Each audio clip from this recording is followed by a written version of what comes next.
It's 2025 and it doesn't look like the inflation worries are going away anytime soon, even though that's what everybody was telling us a few years ago.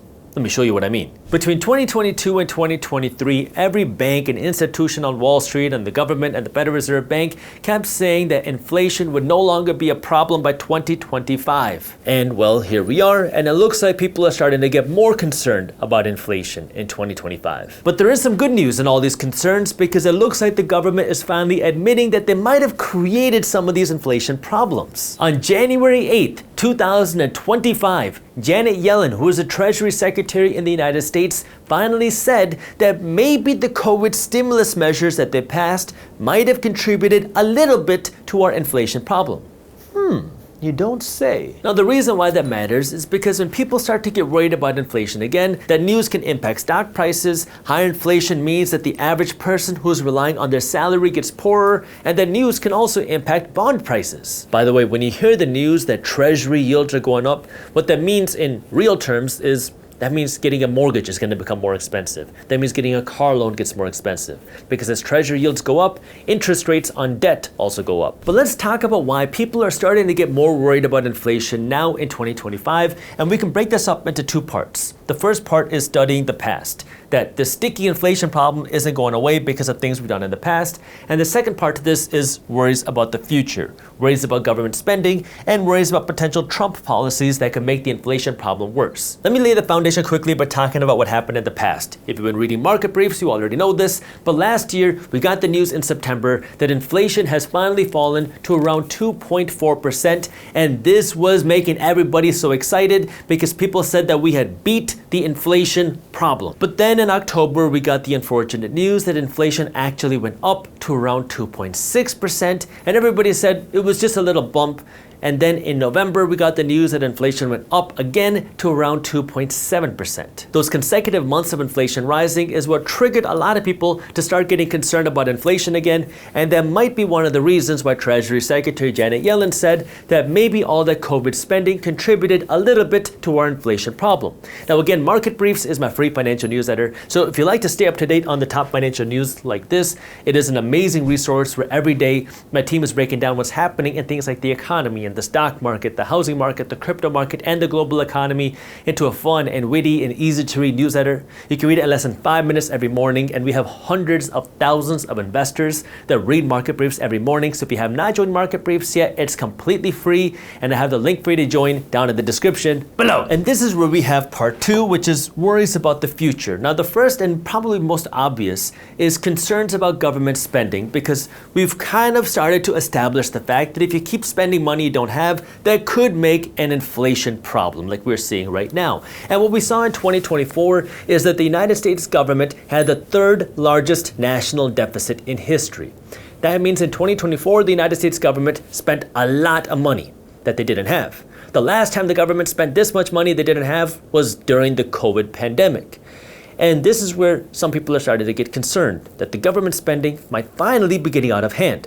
Now, it's crazy that it took a whole pandemic and all these years for people to really get concerned about it, but here we're starting to get more concerns that maybe all this government spending, when we don't have the money to spend, could be making the inflation problem worse, and it could be creating other pains or concerns in our economy. But that's just the first part of future concerns, because it really doesn't look like, despite all this news, that the government's going to be cutting down spending anytime soon. Although we don't know exactly what the Trump administration is going to do. Maybe they will drastically cut spending. Let's see what happens. But the concern is that maybe government spending is going to continue running in the deficit, which could create more inflationary concerns. Again, we don't know what's going to happen under the Trump administration, so let's see what happens. But the second part to this future concerns, again, has to do with the Trump administration, because a lot of people are saying that maybe some of his policies will create more inflation. Now, again, we don't know exactly what's going to get passed, and we don't know what the impacts are going to be, but let's talk about what some people are concerned about. Here's what the Federal Reserve Bank released in their meeting minutes in January of 2025. Take a read. Participants, meaning the Federal Reserve Bank, cited recent stronger than expected readings on inflation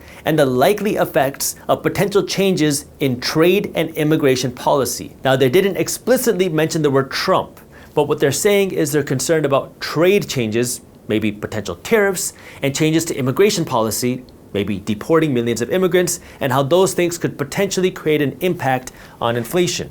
They're saying that it could make inflation worse. Now we'll see what actually happens, but that's one part that the Federal Reserve Bank is saying. Now my goal is not to tell you what to believe. I could care less what political affiliation you have. My goal is not here to make friends, my goal is to help you to be better with money. But the reason why you want to understand what the Federal Reserve Bank says, whether you agree or disagree, is because they are in charge of a monetary policy in the United States. So when they have a belief, they can impact their monetary policies. For example, now, in 2025, the Federal Reserve Bank says that because they're worried about inflation, that they're only going to cut interest rates 2 times in 2025.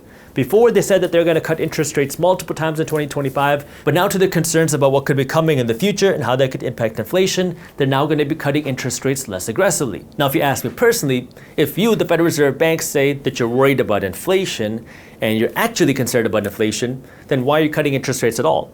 Shouldn't you be keeping interest rates the same or raising interest rates? But what do I know? I'm just a random guy on YouTube. And then of course we have the impact of the potential tariffs that will be coming. Now, of course, some people are saying that these tariffs are going to make the inflationary problems much worse. And then we have other people that are saying that the tariffs are not going to make the inflation problems worse. Now, I did a full deep dive on how tariffs have impacted our economy in the past. If you want to watch that video, I will link it for you down in the description. But this is a lot of guessing right now because nobody knows. Why? Because we don't know what tariffs are going to get passed. We don't know to what extent they're going to get passed. We don't know when they're going to get passed, and then we don't know exactly what they're going to be passed on.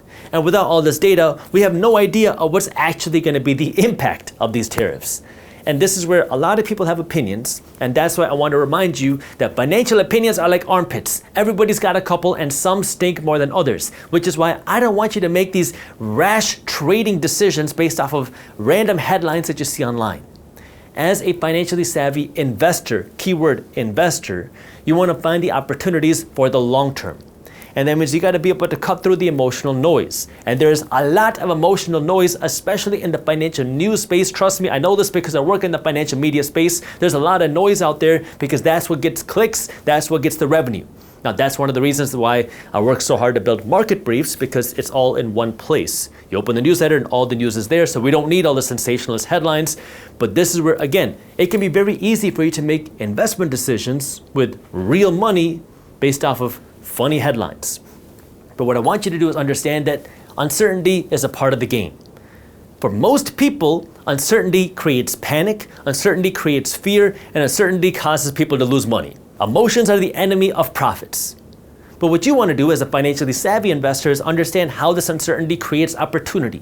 Because the reality is there's always opportunity. You just have to be able to research, you have to be able to find. And then you have to be able to cut through the noise and cut through all the crap while you're riding the storm. Because it's always going to be a storm. And you just have to know your game. If you say, Jaspreet, I just want to be a passive investor, I don't want to have to worry about all this stuff, I just want to see my money and my wealth grow over time, then it's simple. You just can invest your money into something like the S&P 500, and then you do ABB, always be buying. You buy when markets are up, you buy when markets are down, you buy when you have a Democrat in office, you buy when you have a Republican office, and nothing matters, you just keep buying. ABB. If you say, Jaspreet, I want to take on a little bit more risk, that way I can have a little bit more potential reward, then okay, that's when you want to find the unique opportunities. You just have to know the game. The mistake that so many people make is to say, I want to be a long-term investor because that's what Warren Buffett says. And then you find something to invest in as a long-term investor, and then 2 months go by and markets start to go down, or you start to see some bad headlines, and now you panic and sell. That's not what long-term investors do. That's what traders do. Most traders lose money in the market. I am not a trader. I don't advocate for trading. To me, that's gambling. That's not my game.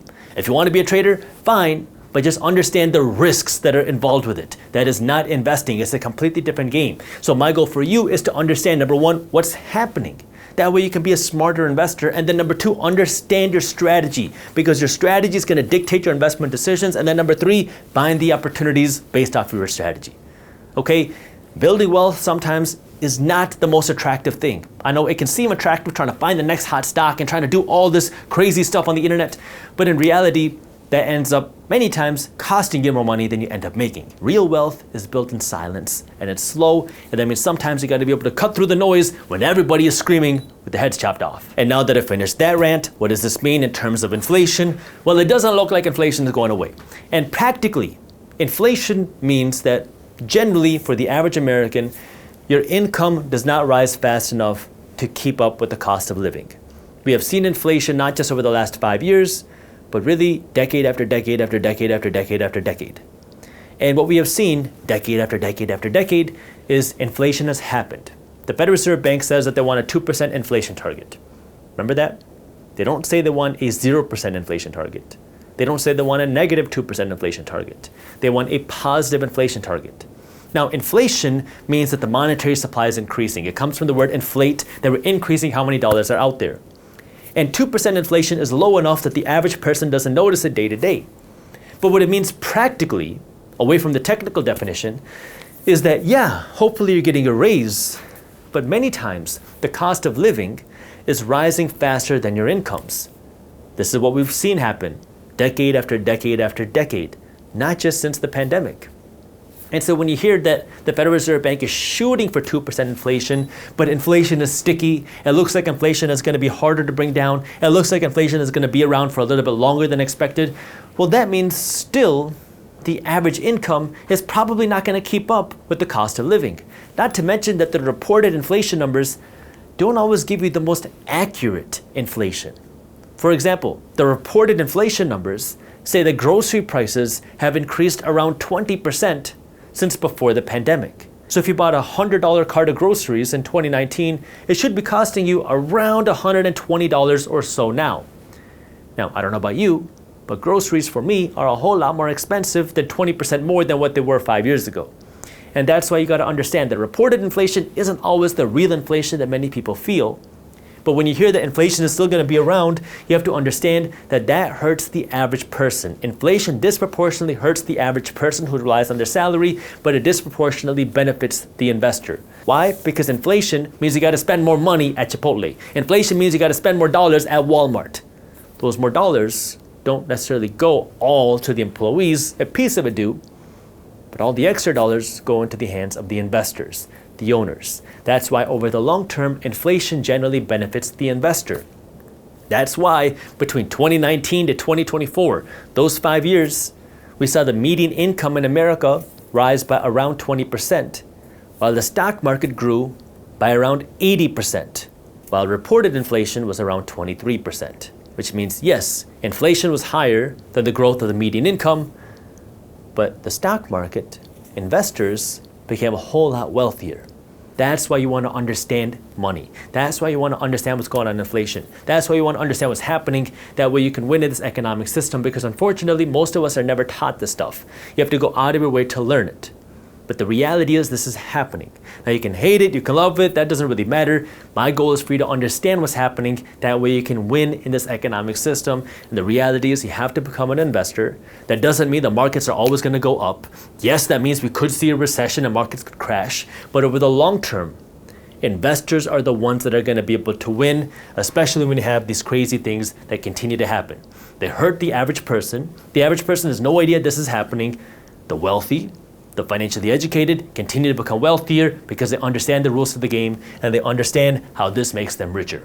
That's what I want you to understand. Let's talk about tariffs. We all know that President-elect Trump has promised big blanket tariffs starting in 2025. But what does that exactly mean? Well, before we get there, let's understand why Trump wants tariffs in the first place. And according to my research, there are 3 big reasons. Number 1, he wants to bring manufacturing back to the United States. Number 2,